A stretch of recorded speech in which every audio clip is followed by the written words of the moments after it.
For 4 years, I paid for my new wife's business degree.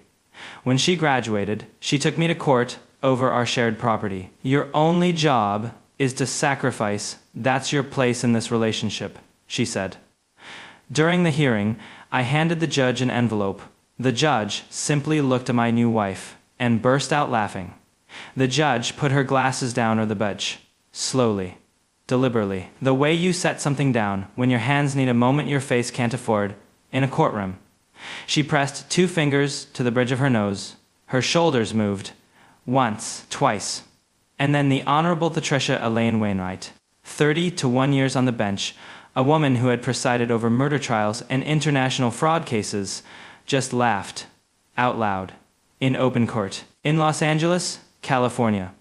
On a Thursday morning, my attorney, Richard Hale, 20 to 3 years in family law, a man who told me on day 1 he had seen everything there was to see, later said he had never, not once, seen that happen before. Not once. And the thing is, the thing I need you to understand, before I get to the beginning of any of this, she brought it on herself, every single syllable of it. Because when Brianna Elise Caldwell Novak sat across from me in that courtroom and explained, with complete sincerity, that she was legally entitled to 60% of everything I'd ever earned as a film director, because she made me pancakes on Sunday mornings and massaged my feet every Tuesday. The judge didn't just laugh, she had to take her glasses off. But let me back up, because you need the full picture.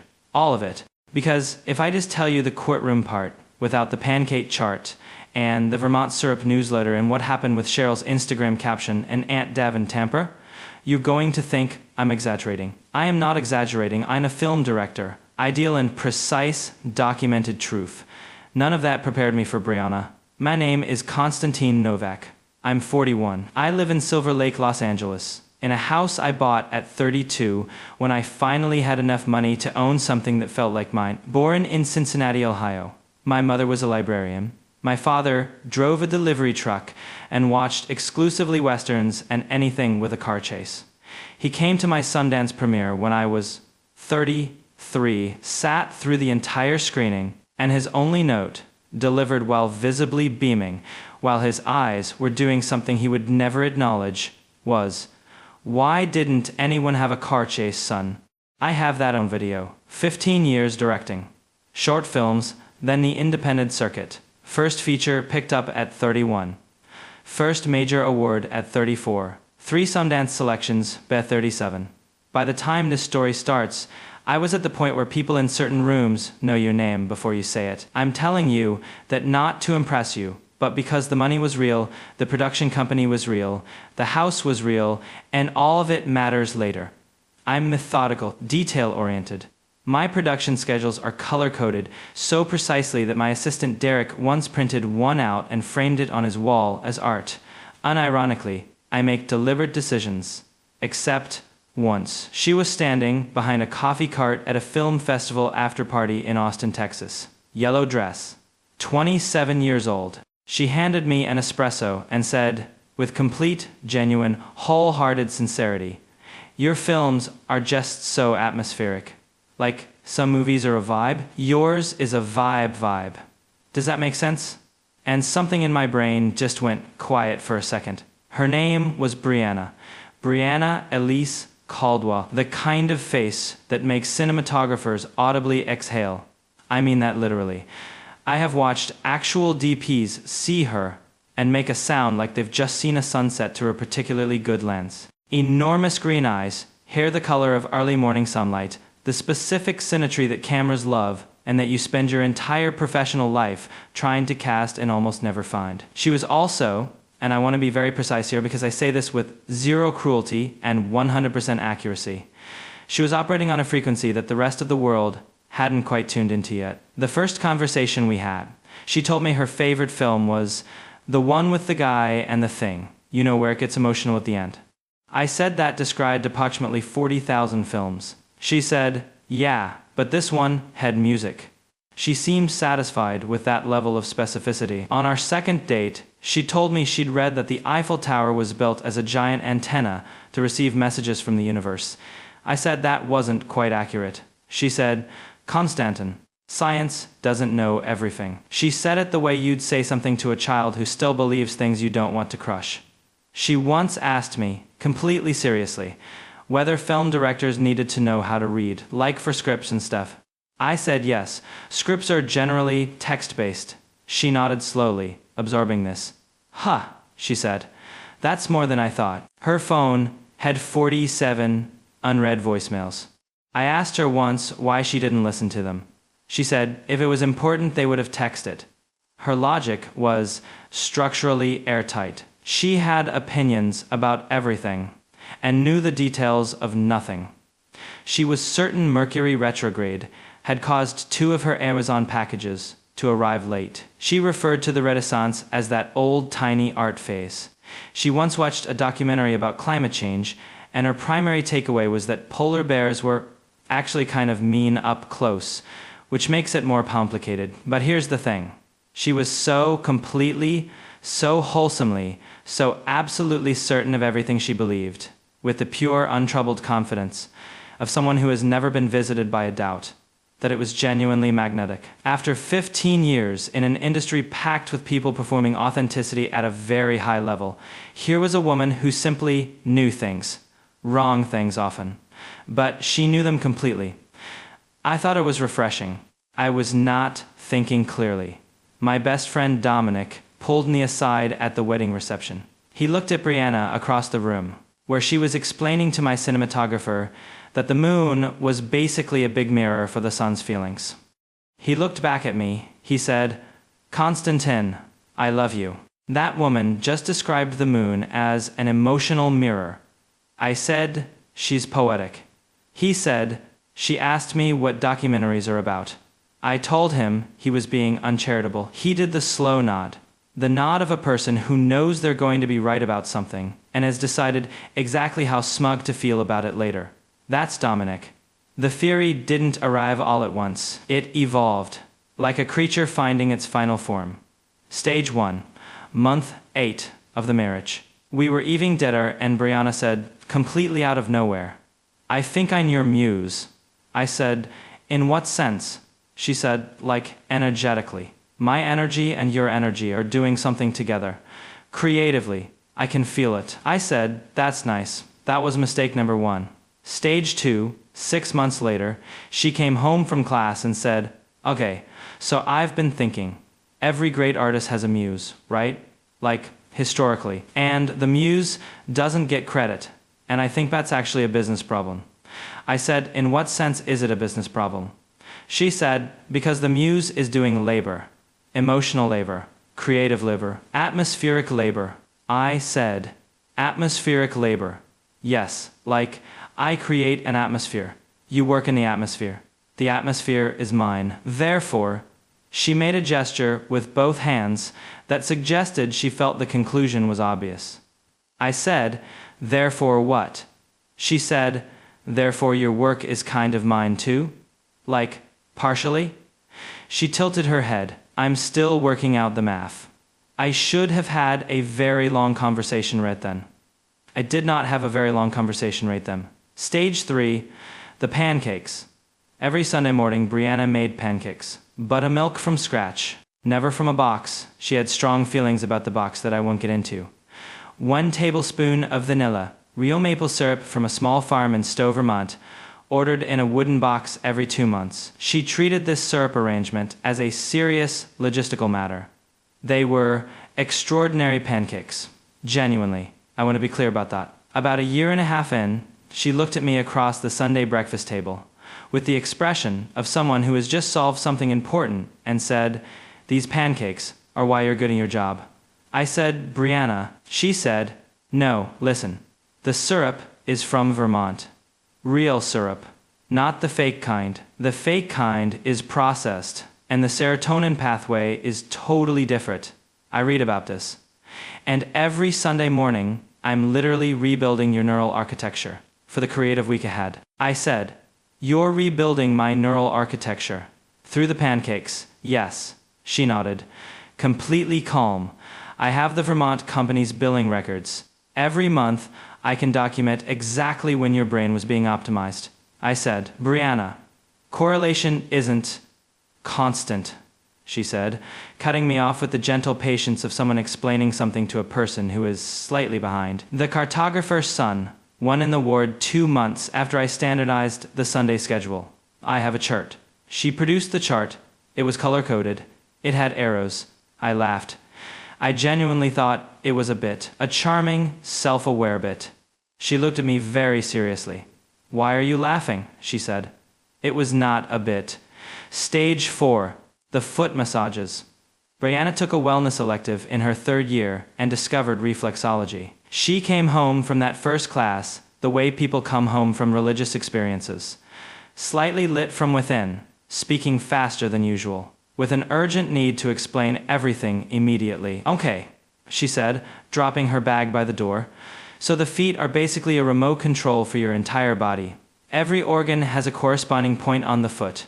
The big toe is connected to the brain. The big toe, Konstantin. She pointed at my feet with the energy of someone who has just discovered electricity.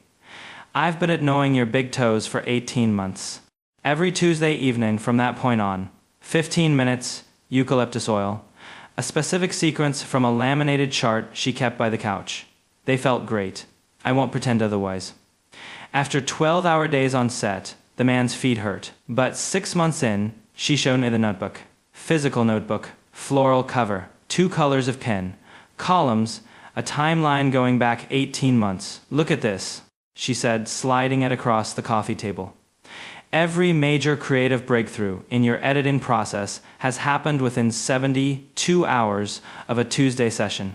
Every single one. I said, Brianna, correlation isn't. Don't say correlation isn't causation, she said. That's exactly what I was going to say. That's what people say when they're scared of what the data implies. She tapped the notebook. The data implies things, Konstantin. Some of the correlation stars had faces on them. Then she fused both theories into one unified framework. She called it, and I am not making this up, the Muse optimization model. She had made a presentation on her laptop with slides. Slide 1, Brianna Novak, Chief Creative Architect. Slide 2, a graph of my career trajectory with a red line labeled Atmospheric Input Brianna, or Relate on it. Slide 3, the Pancake Protocol, Nutritional Creative Fueling. Sundays, 9:10 a.m., Vermont Grade A Dark Robust. Slide 4, the Tuesday Reset, Reflexological Neural Optimization, 15 minutes, eucalyptus, left foot first. Slide 5, Projected ROI of Muse Services, 2019, present. She had calculated a dollar figure. I said, Brianna, where did you get that number? She said, I looked up what creative consultants charge per hour and calculated how many hours I've been contributing atmospherically, including sleep hours because I'm generating ambient energy even when I'm unconscious. She was charging for sleeping. Atmospherically, I said, I need a minute. She said, take your time. I know it's a lot to process. She closed the laptop gently, the way you close something important. The numbers are real though, and I kept telling myself, she'll finish the degree and this will pass. It did not pass. It became a court filing. She graduated in May. Cap and gown. I sat in the audience with flowers. Watched her walk across that stage, looking genuinely radiant. She looked out at me and smiled. I smiled back. She had already spoken to an attorney. The filing landed on a Tuesday morning. Of course it did. Inside, a claim for 60% of everything I'd ever made, owned, or earned during the marriage. The house, the production company, creative equity in my film library, retroactive associate producer credit on 4 films. Because she was my muse. At Muses, she had decided, based on a paper she wrote in her 2nd year that received a B+, were structurally undercompensated by society and by California family law in particular. Her attorney was Tyler Marsh, 31 years old, fitted suits. A YouTube channel about something called manifestation law, which is not a real legal field, but that didn't seem to bother either of them. Richard Hale called me that afternoon. He used the voice of a man being professional at significant personal cost. Konstantin, he said, I have read a great many filings in 23 years. Yeah, This is my new favorite. Not reassuring, Richard. She's arguing, I'm reading directly, that your creative output constitutes a community asset in which she holds majority interest due to, quote, sustained atmospheric contribution of generative, emotional, and physical support, including but not limited to weekly reflexological therapeutic treatment and nutritional optimization through ritualized Sunday breakfast preparation. Long silence. She cited the pancakes in the filing. She cited the pancakes. There's a section titled Culinary Creative Fueling. There's also Exhibit A, the chart. There's also a request for retroactive associate producer credit on The Cartographer's Son, Constantin. That's the film you started 8 months before your first date. Her argument, having subsequently met, her retroactively enriched the creative environment in which the film existed. One more thing. Her attorney has a YouTube channel. What's you about? Manifestation law. Is that a real? No, he said. No, it is not. The deposition transcript arrived the following week with a sticky note from Richard. I am a professional, in all capitals. Tyler had asked Brianna to describe her contribution to the marital partnership. Brianna said, verbatim from the transcript, Constantin is a visionary, but visionaries don't work in a vacuum. They need conditions. I created his conditions. Every Sunday, I made pancakes from scratch. Buttermilk, 1 tablespoon of vanilla, Vermont maple syrup, the real kind. Because the serotonin impact is different. I've read about this. And every Tuesday, I gave him a foot massage because the feet are connected to the entire nervous system. That's reflexology. That's science. And if you look at his career from when we met to now, it went up. Every year. That is not a coincidence. I have data. The co-reporter had apparently stopped typing briefly to collect herself. Why 60% specifically? Tyler had prompted. And Brianna said, because 40 felt too little, but I didn't want to seem greedy. Okay. Here's the part of the story where I need you to understand something about me. I am a calm person. Organized. Methodical. I once spent 47 minutes in a rain gutter in Budapest for one specific shot of a pigeon taking off. 47 minutes in a gutter for a bird. That is the level of restraint I operate with. What I did next was restrained, organized, calm. It was also approximately 20% unhinged, and I have made complete peace with that percentage. Look, I know, but hear the full thing before you decide. I called Richard. Got the documentation situation handled. Then I called Gil Fontaine, my production archivist, 8 years with the company, the most methodical human alive. I asked for a complete creative record for every project I'd completed during the marriage. First concept to final cut. All dates. He said, chronological or alphabetical. Your call, Gil. Chronological supports a stronger legal narrative arc. I love Gil. What Gil produced over 10 days was not a binder. 119 pages. Every project traced from first written concept with original email timestamps through every draft to final delivery. The Cartographer's Son, which Brianna claimed was generated under reflexological support, I had the original treatment, emailed to my agent 14 months before our first date. Timestamped, indisputable. The documentary she claimed to have retroactively enriched, I'd shot 63% of the footage before we met. Camera logs, raw drive labels, editor's assembly cut, time-stamped from 3 weeks before the Austin afterparty. Every project, every one. Now, at 11:17 p.m. on a Wednesday night, sitting alone in my kitchen, eating cold sesame noodles directly from the container, in the emotional state I can only describe as serene, slightly dangerous, and done. I opened my laptop and wrote a letter to the Vermont Maple Syrup Company. A real letter, on paper, with a stamp, because some things deserve ceremony. Douglas and Margaret Ellsworth. Family farm in Stowe, Vermont. 3rd generation.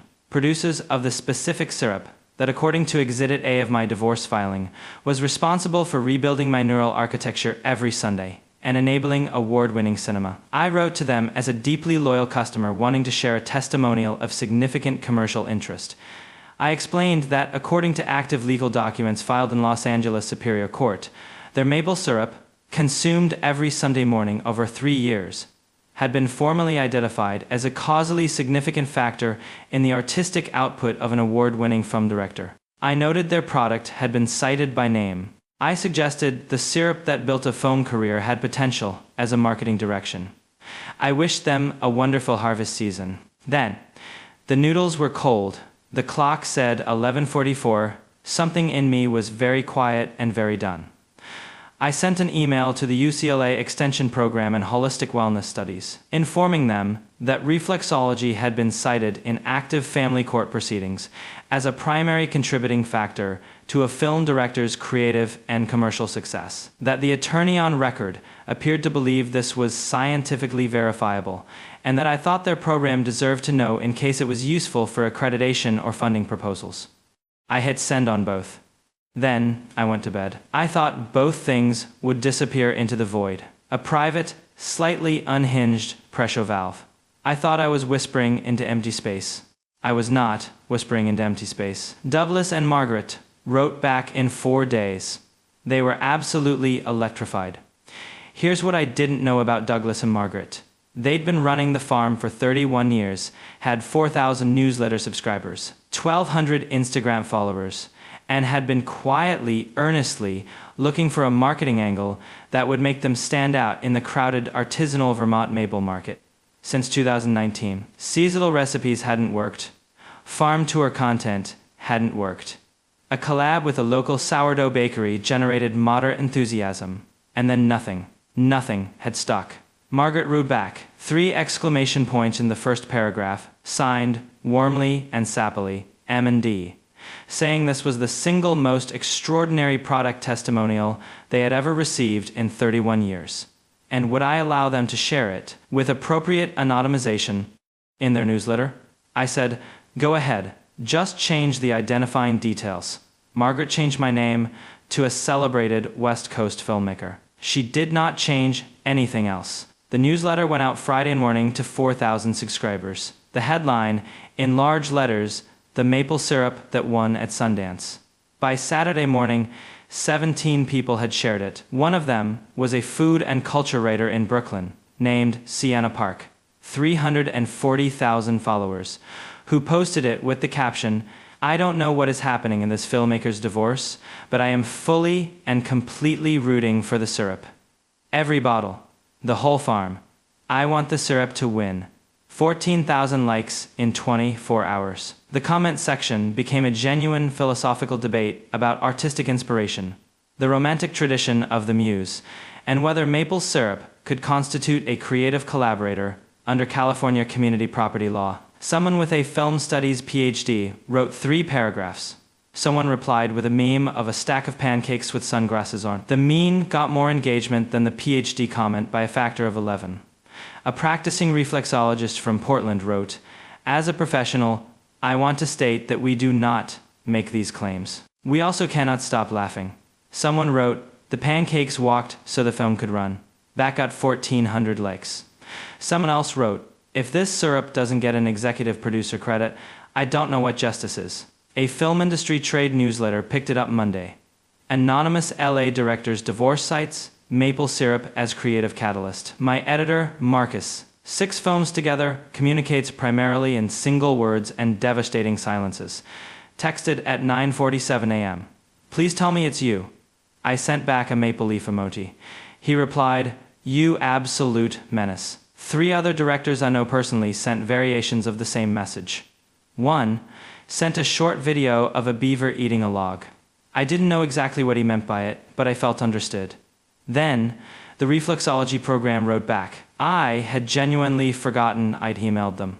When Jocelyn, their communications director, email signature containing 2 inspirational quotes and a small lotus flower, responded, I had to scroll up to remind myself what I'd sent.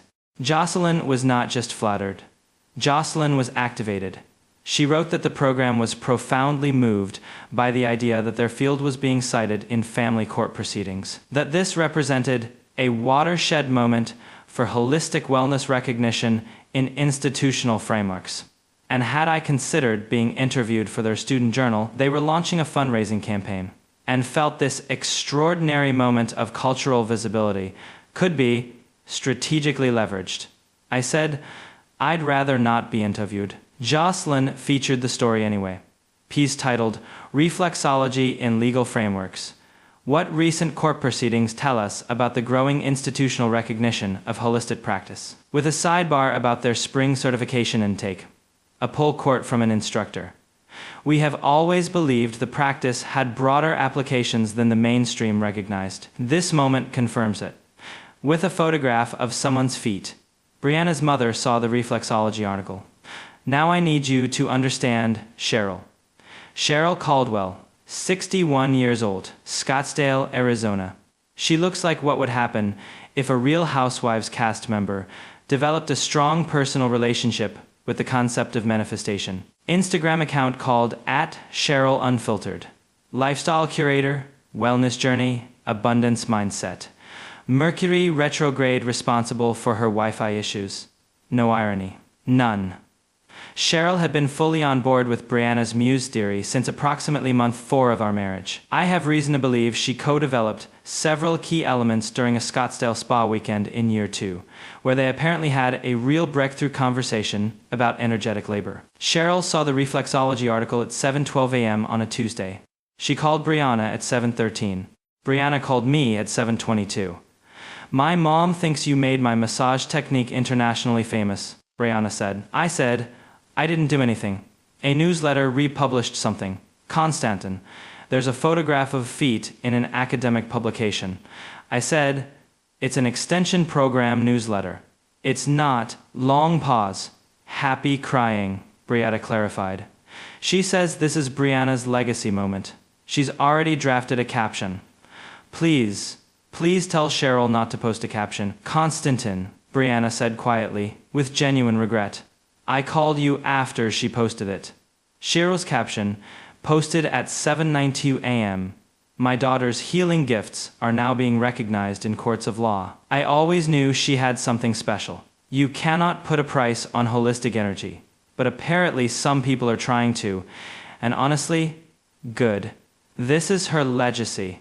This is our legacy. The world is waking up. Number reflexology. Number holistic healing. Number music quality. Number manifestation. Number abundance mindset. Number blessed. Number Stowe, Vermont. For some reason, she hashtagged Stowe, Vermont. She had never been to Stowe, Vermont. She did not know why she hashtagged it. When asked later, she said, it just felt right. The post got 53 likes. 2 were from accounts Cheryl didn't recognize. She texted Brianna, I'm going viral.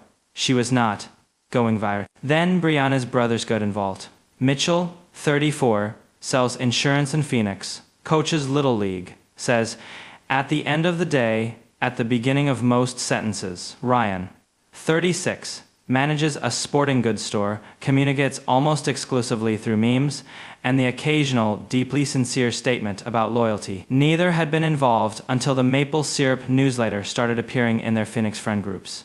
Mitchell texted Brianna at 8:45 a.m. Bree, is this the foot massage thing? Ryan texted at 8:47. Why is there a newsletter from Vermont about you? Brianna texted back to their family group chat, called Caldwell Crew. 11 numbers. I'm not saying the syrup made him successful. I'm saying I made him the kind of person who could appreciate the syrup. There's a difference. Someone screenshot that sentence. I do not know who. Within 36 hours, it was on Reddit. Thread title. Woman claims in divorce filing she made her husband the kind of person who could appreciate the syrup. Is this a legal argument? 468 comments. A family law attorney from Columbus, Ohio, wrote, this is not how California community property law works. However, I have forwarded this thread to 7 colleagues, and we are all having the best Tuesday we've had in years. Someone wrote, she didn't make the art. She made the artist. She didn't make the syrup. She made the person who could receive the syrup. She is the precondition. I need to lie down. 812 upvotes. A person describing themselves as a former professional muse, currently between muses, wrote, This woman is doing what we have always done, and I will not stand for the disrespect in these comments. Someone with the username Verified Reflexologist, who may or may not have been Jocelyn, wrote, "The feet don't lie." And then, this is the part where the story leaves my hands entirely. A contact in Cheryl's phone, identified only as Aunt Deb in Tampa, entered the situation. Aunt Deb in Tampa was not in the Reddit thread. She was in Cheryl's personal text chain, which Cheryl had been using to provide live updates throughout all of this, and which included 17 people. Some Rihanna had never met. One appeared to be Cheryl's Pilates instructor. One was simply labeled Karen from Book Club. At 2:17 p.m., Aunt Deb texted Cheryl, "Wait, is this about the foot massage thing?" Lynette told me about the foot massage thing. Cheryl, "Yes, but it's the syrup now too." And a newsletter. From Vermont. Aunt Deb, "Why Vermont?" Cheryl, "That's where the syrup is from. It's a whole thing." Aunt Deb, "Okay, but is she going to get the money?" Cheryl, "Tyler seemed very confident this morning." Aunt Deb, "Who is Tyler?" Cheryl, "Her lawyer. He has a YouTube." Aunt Deb, "About what?" Cheryl, "Manifestation law." 4-minute silence. Aunt Deb, "Cheryl, I love you, but I have to be honest with you." Cheryl, "Don't." Aunt Deb, "Okay, I won't." Pause. Aunt Deb, "But also the foot massage thing isn't really how courts work." Cheryl, "Aunt Deb, the feet are connected to everything." I was not in this chain. I learned about all of it from Dominic, who learned from a mutual friend, who had somehow been added to a separate chain where Cheryl was also providing updates. By the time anyone thought to question whether the chain was secure, it had 17 members, and Karen from Book Club had already forwarded the syrup newsletter to her own group chat. I genuinely did not plan for Karen from Book Club to have opinions about my divorce. That happened entirely on its own. The hearing. The Honorable Patricia Elaine Wainwright, 63 years old, 31 years on the bench. The energy of a woman who has witnessed the full spectrum of human behavior and has lost the ability to be surprised but retained, somewhere deep, the capacity to be briefly delighted by the genuinely unprecedented. Tyler's opening slide was a photograph of pancakes. Not a chart, not a legal argument, a photograph.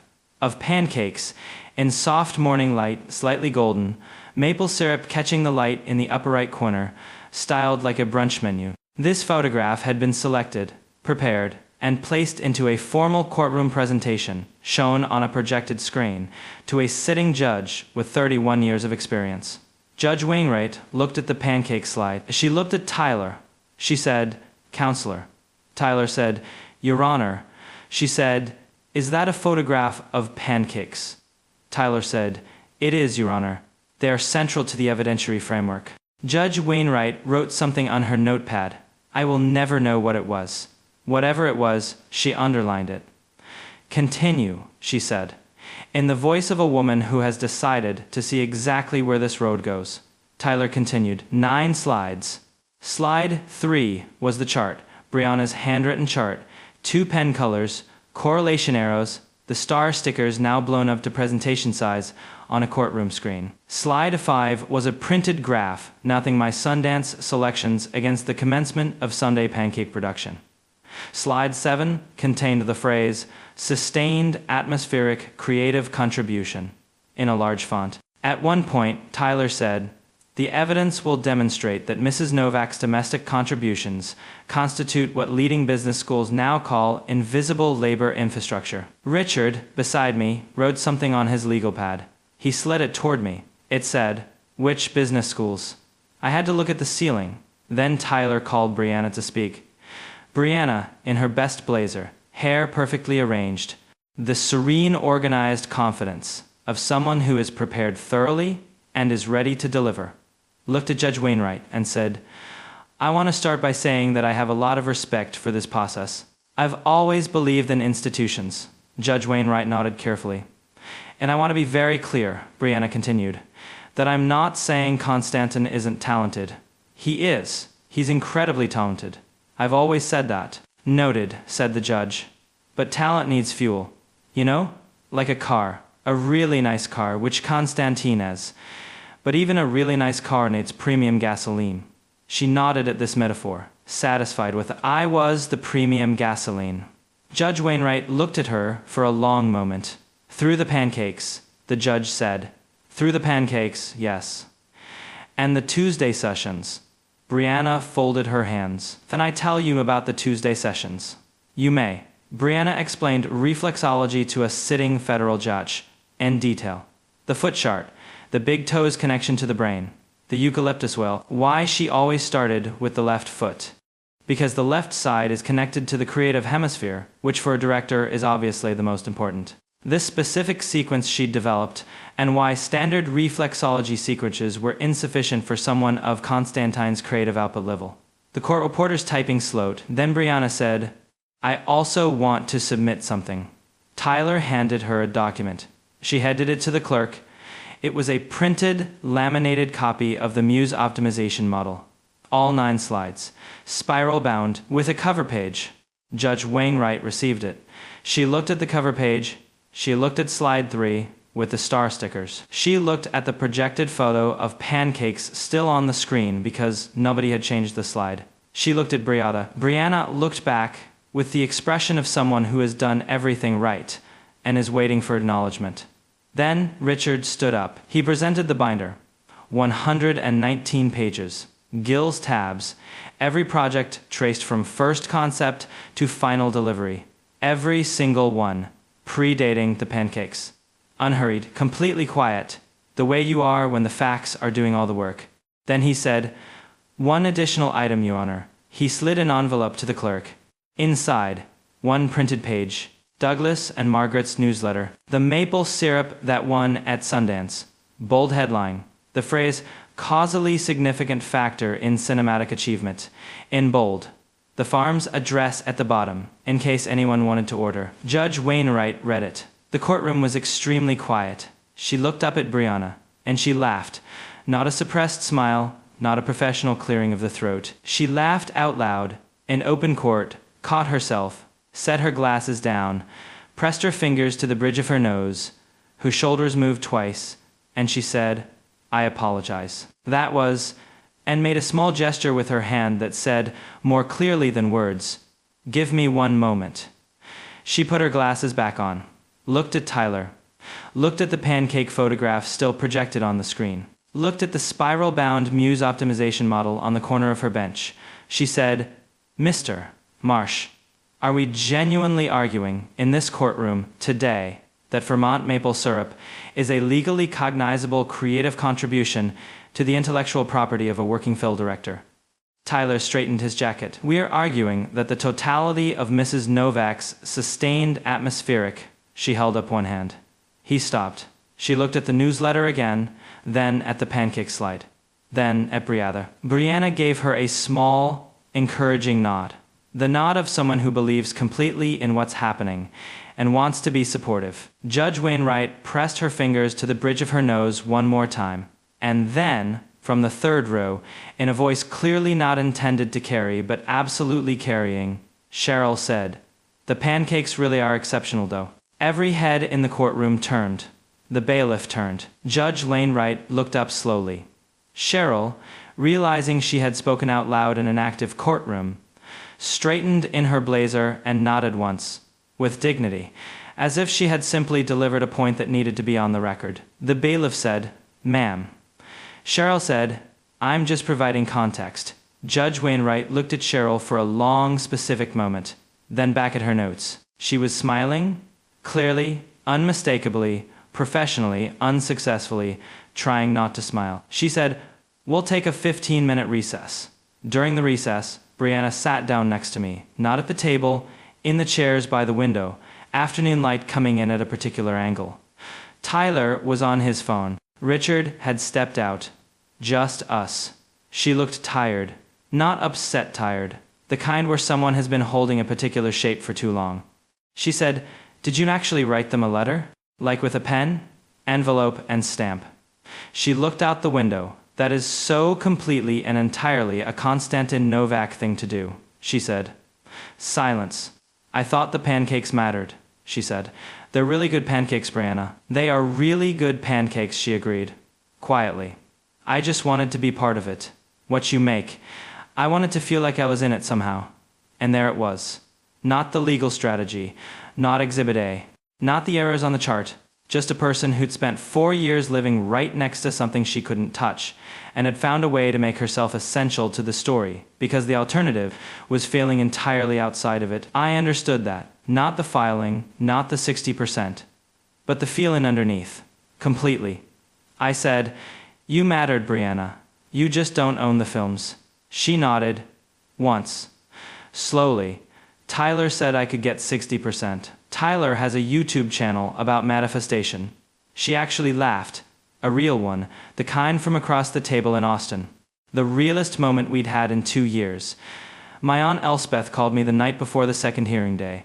68, retired history professor, Pasadena, 4,000 books organized by a system only she understands. The particular quality of women who have spent decades around academic argumentation and can detect nonsense at very low concentrations. She said, "Konstantin, you have had more talent than anyone around you knew what to do with since you were 22, making that terrible short film about the parking garage, which was terrible, but you could see what was in you. You have had it for 20 years.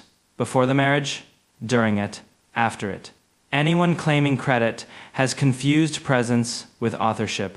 Pause. Also, the foot massage argument is the single stupidest legal theory I've heard in 40 years.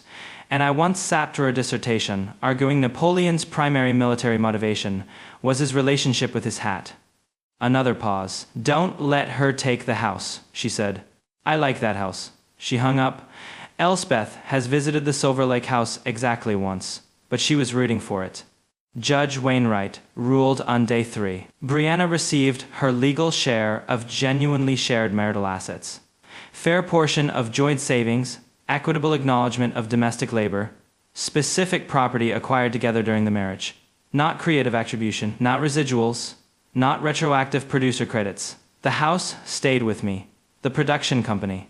The film library. Tyler submitted an appeal. Dismissed. He posted a YouTube video, "When Manifestation Law Meets California Statute, a lesson in energetic alignment versus institutional framework." 16,000 views. Top comment. Statistically suggestive. 411 likes. I did not write that comment. Margaret from Vermont sent 12 bottles in a wooden crate. Card. To our favorite filmmaker. We hope whoever makes your pancakes next is excellent at it. Warmly and sappily. M and D. I put the crate on the kitchen counter and looked at it for a long time. Brianna and I don't speak. We communicate through a shared document for administrative loose ends. Perfectly civil, which is the most you can say. Did she change? I heard through Dominic. She's enrolled in something called Creative Entrepreneurship Consulting. Sounds like a field she invented herself. And is developing what she calls a methodology. I hope she builds something real. She has the energy. She always did. She just needed to aim it at something that wasn't already moving in a different direction. Cheryl posted one more caption after the ruling. Sometimes, the universe has a different timeline than your plan. Keep manifesting. Your muse era is coming. Top comment from Tanya. You tried, babe. Mitchell sent me a message 3 weeks later. Sorry about all of it, man. She means well. The most accurate summary of Brianna ever expressed in under 10 words. The house is still mine. Elspeth came to visit 2 months after. Sat in the garden for an hour. Unprecedented for Elspeth. Said, "It's a good house. Don't fill it with the wrong person again." "I'll try, Elspeth. Do you have those pancakes here? The ones apparently responsible for your entire career?" Made them from scratch. Buttermilk, 1 tablespoon of vanilla. Vermont maple syrup. Douglas and Margaret's, obviously. How could I use anything else? She ate too. Looked out at the garden. "These are not why you're a good director," she said. "I know. You were always going to be difficult and obsessive and very specific about pigeon shots in Budapest. Nobody was going to stop that. Not syrup, not massage, not anyone." "I know, Elspeth." She was quiet a moment. "But they are genuinely excellent pancakes," she said. "They are. They really are." If any of this felt familiar, not the Sundance part, not the courtroom, But the part about someone who confused being close to your work with owning it, who loved you loudly enough that the love started sounding like a claim. I hope something here landed somewhere useful. It's not always calculation. Sometimes it's just a person who looked at something extraordinary happening right next to them and decided they needed to be inside the story instead of beside it. That doesn't make the Exhibit A pancake chart less surreal, but it does make the syrup taste slightly sweeter. If you made it this far, genuinely, thank you. If this gave you something, even just a laugh, I'd really appreciate a like. And if you've been in a situation where someone tried to take credit for who you already were, drop it in the comments. I read every single one. And Douglas and Margaret. You didn't make me a better director, but you made this story significantly more interesting, and I think that counts for something. Take care of yourselves.